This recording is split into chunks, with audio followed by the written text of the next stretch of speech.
let's jump into the MLB, Brett. I talked about how we had the All-Star break, so there is some mid-season breaks going on right now. It's right before the trade deadline, although we did see the Braves already make a move for Jock Peterson. Have you found any mid-season value before a lot of these trades go off? Because personally, I believe this is going to be a rather trade-heavy trade deadline, and I'm kind of just lurking right now trying to find where there might be value. Yeah, Higgins, I think you raised some really good points there. And I think maybe one spot I'd look is the AL East. The Rays currently plus 155, Blue Jays plus 800, Yankees plus 1,000. They've struggled, but they're certainly a team that's always in it at the deadline. And Boston, who surprised a lot of people this year, get Chris Sale back, hopefully, and they're at minus 115. But I think you could look at the Blue Jays and the Rays realistically and say these are teams. The Rays obviously added calling up Wander Franco and Bruhal, and then the Blue Jays can add at the deadline. Maybe they get Springer healthy in the second half, so they could theoretically add pieces to their lineup as well. I think the AL East could be wide open in the second half, at least between three teams. If the Yankees figure it out, you could have four teams fighting it out. I think the AL East is very interesting. The other league, the NL East, is very interesting as well, with the Mets in the favor, but they're only 2 games ahead of the Phillies, 4 ahead of the Braves, who, like I said, just made a move for Jock Peterson.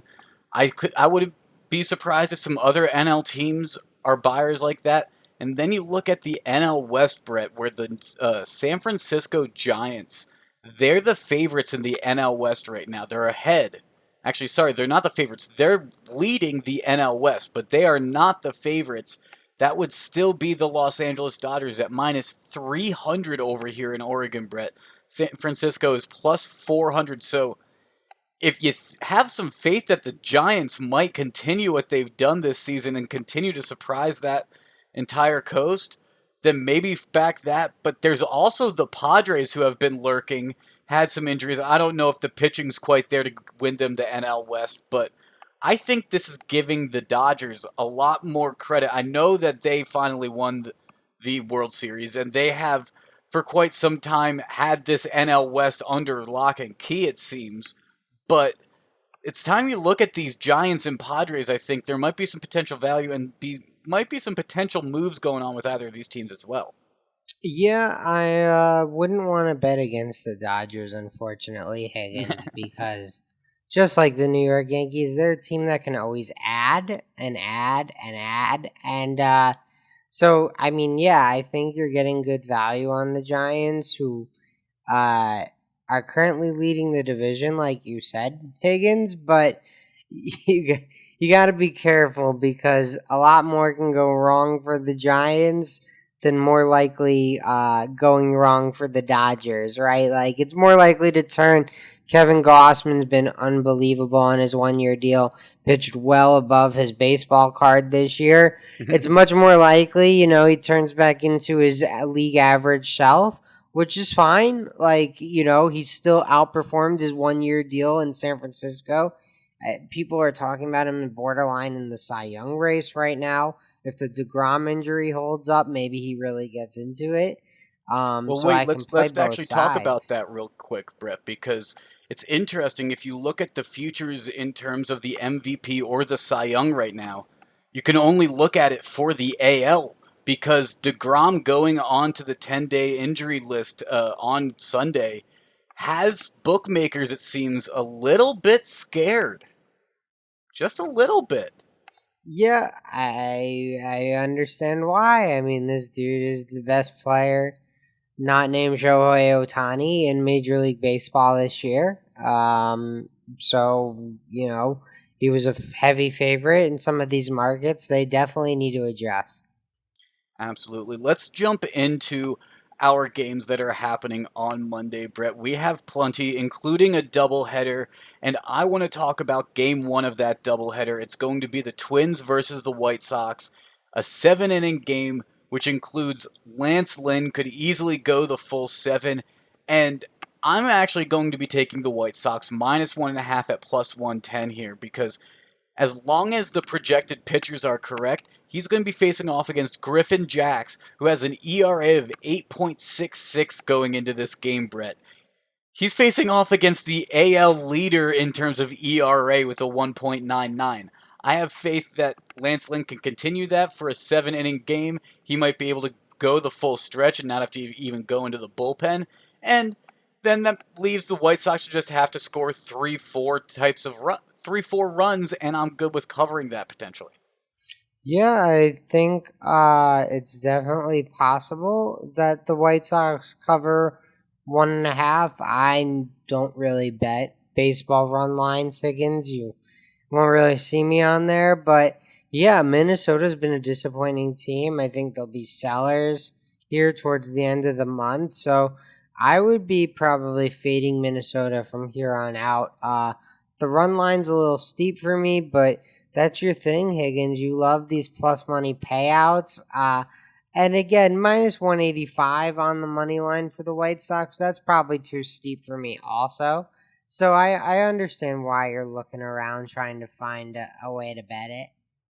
Yeah, and I'm also looking at another game that involves a doubleheader, but it's a fact that a doubleheader happened on Sunday, Brett. The Toronto Blue Jays went 2 for 2 on their doubleheader, played very well, but now they have to host the Boston Red Sox, who are going to be leaving the Bronx, and it looks like they're going to potentially be leaving the Bronx with their tails between their legs on Sunday night. At least when we started this podcast, the Yankees were up 5-0. So unless something happens late in this game and Boston rallies, who knows? I mean, it's baseball, but I expect Red Sox to respond to their normal averaging of about 4 or 5 runs a game.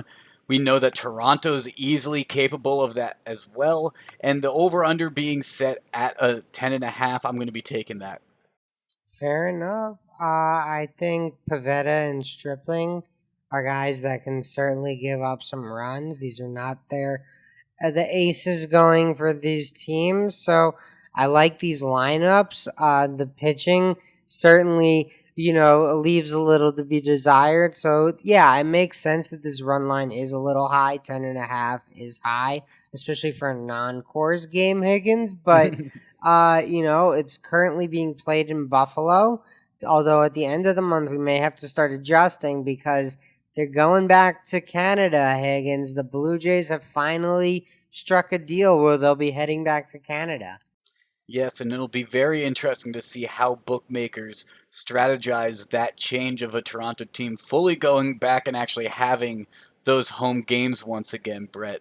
And I like both of those early picks, and I have another one a little bit later, Brett, but let's talk about yours over in the NL, which is a battle between the two coasts. Yeah, so I've got two in the NL, Higgins. I've got the Cubs Cardinals, which is the ESPN game on Monday night, so everyone can watch that one. And I'm taking the over 9 at plus 100, so even payout, Higgins. I like that value. I don't know much about Jake Woodford, but Alec Mills has been less than stellar this year, with all due respect. We know that the Cubs are sellers. Like I said, I don't know much about Woodford, but Chris Bryant trying to boost his trade value, Rizzo trying to boost his trade value, maybe Javi Baez as well, Pat Wisdom, all these guys. Jake Woodford is probably the guy you want on the mound. Okay, Cubs Cardinals game, and you're taking the over with some good value at some plus 100 too. Yeah, the even payout is something I definitely like, Higgins. And the other game I'm on, Padres versus Braves. I'm gonna be on San Diego on the money line here. They're minus 130. My line where it's too big for me, Higgins, is probably like right around that minus 150 number. I don't know if I'll go there, Hmm. but minus 130, well within my range. You Darvish on the mound for the Padres. Some guy named Muller is the probable starter for the Braves, although here in New Jersey, this game is not yet listed, Higgins. So I'm going This is over to according to Oregon. ESPN. This Oh, is okay. according to ESPN. Gotcha. Kyle Yes. Muller only has 15 innings, though. Doesn't seem like he's been depended on pretty hard by Atlanta, but they've been hit by the injury bug. They've been hit by it pretty hard. And the Padres, on their away run that they've gone, they were just in Washington over the weekend. They started off red hot. One of their games, they had over 20 runs. Yeah, so definitely all in on the Padres and Darvish here. I think they have the better starter. I think the Braves lineup without Acuna leaves a little to be desired, Higgins. I agree. I agree, and I think we got to see some things from the Braves before at least I bet on them here in the second half without Acuna. A game that I'll also be looking at, Brett, is going to be the Texas Rangers versus the Detroit Tigers, and surprisingly, the Tigers this year are playing for more in the second half than the Rangers are. It seems the Rangers, a losing record, might be sellers if they have anything to really sell. The Tigers, they're 43-51. They're not sitting terribly outside of their division, but they're not really going to catch the White Sox, so we'll see what they try to do. But Casey Mize, one of their young guns, is on the mound, and I'm going to be backing him plus 100 on the money line at home. He's facing off against a solid contender, Kyle Gibson, who's 6-1 on the year with an ERA of a 2.29. But Detroit's young. They've been having fun. Those bats have been swinging pretty well. And one thing I know is you can't depend on this Rangers team this year, especially on the road when they're 13-33. Yeah, I mean, I get it, but Gibson's not the pitcher I would definitely fade on Texas. So I just gotta take. No, I'm not actually gonna bet this Higgins, but I just gotta play devil's advocate and Mm-hmm. be like, I don't really love this bet. In all honesty, I would probably look at a way maybe to bet the over or bet the under. Excuse me, not the over. Bet the under if you Set at believe eight and in a half. Case. Yeah, if you believe in Casey Mize, Gibson's been good this year, and if your reasoning for backing Mize would be that the Rangers have struggled to hit the ball, which is true. They've been no hit twice this season, Higgins. So it's definitely possible they'll struggle to make contact, but I'm not backing this Tigers lineup at any point the second half this season. This team is, if anything, playing for the number one pick, and they are full rebuild, Higgins. And the Tigers have won three straight, as opposed to the Twins that have lost about six straight. And I can't take either side of the over under because literally both of these teams in the past 10 games, they're 5-5. It's a literal coin toss. So 8.5. It's a low number. I get it with Gibson and Mize on the mound. I'm gonna just back the young guy Casey Mize. He's playing for something. All right, fair enough. Like I said, I'm not betting it. I'm not trying to talk you off of it. I'm just giving the other side. I get you. I get Just you. being honest, right? Want to give you my I honest appreciate it. take. I appreciate it. But I'm on an AL game before we get to the late night game, Higgins. Angels at Athletics. Shohei Otani on the mound for the Angels. I think everyone's going to be betting that one. I'm going to bet it probably tomorrow at some point, Higgins. But for the show right now, Oakland plus 105 in Oregon. They've got Cole Irvin on the mound. He's been solid this year. Nothing special, but solid. A league average pitcher. So I will take Oakland plus 105. Basically, Higgins, this is my fade the public type of pick here. Everyone's going to see Otani in the mound. Everyone's going to back the Angels. Angels have been good this year. They're still over 500. Bit of a surprise with Trout out and Rendon out. But the Athletics been a little bit better. Trout's still on that IL. Looks like he's gearing up for rehab assignment soon, but he hasn't started any type of rehab assignment as far as I've seen. So it looks like it'll still be a few weeks. I laid off of this line at least as of tonight, Brett, because I can't look at player props this far out. And if I'm gonna bet on it, I want to bet on some Otani player props potentially, whether it's the over or the under in his strikeouts. I also want to know, is he gonna be listed in the lineup? Because the Angels have done that before with him as a pitcher. and let the other AL team use their DH. It was the first time ever in the American League history. I want to know, are they going to start having Ohtani stay in the lineup and maybe try to work him into a right field situation or something like that? Because that they've done that already this season, and they're trying to figure out interesting ways of using Ohtani when he's pitching also as a batter. So it's very interesting. Yeah, we'll have to keep our eye on that. I recognize he is extremely talented, Higgins. I just think this is a situation we talked about exposure. People are going to want to bet the Angels tomorrow night. They're going to find their reasons to bet the Angels. I'm going to take the other side. I'm going to take the Buck side and try and beat them that way. Hey, there's probably tons of value to be had against Otani whenever he's on the mound for the rest of this season, I would imagine. One more baseball game, though, before we jump out of this category, though, Brett, is going to be the Giants Dodgers. At the end of the night on Monday, we're going to have a Western Conference showdown between the Giants and the Dodgers. And while I don't have this line out yet, I'm going to be taking the Dodgers minus 1.5 and the over 8.5. You kind of hinted at part of the reason, Brett. Kevin Gossman has pitched fantastic, well above expectations so far this season. And to be honest, I don't know how much longer he can do it.